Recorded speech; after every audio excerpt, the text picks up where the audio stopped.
Hi guys! Andito na naman tayo.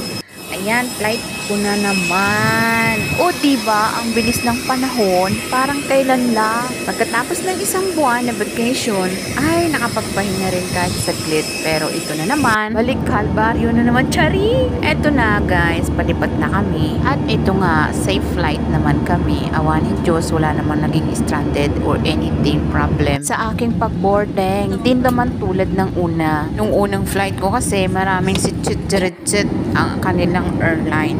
Lalo na ang Cebu Pacific. Masyado kasing mahigpit. Hindi katulad ng AirAsia, medyo maluwag-luwag. By the way guys, kapag nasa Alapaap tayo, ito pala ang makikita natin para silang mga langgam na kasi magte-take off na kami. Kaya makikita mo na ganito ang nasa taas. At ito pala ay nasa Metro Manila na. O diba, ang ganda para silang mga cage.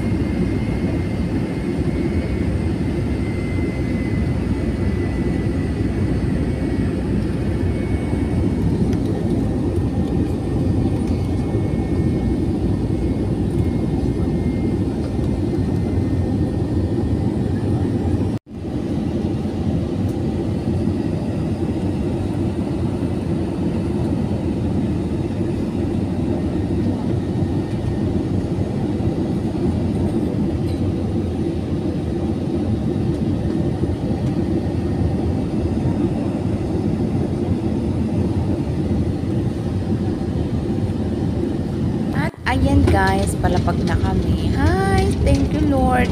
I'm happy safe trip naman. So, shoutout nga pala sa mga piloto namin at of course, stewardess din. Hindi ko na sila isa-isahin, alam nyo na. Siyempre, to do pray naman ako nung nasa taas pa. Yun lang naman yung sandata natin, di ba? At yun lang guys. Thank you for watching.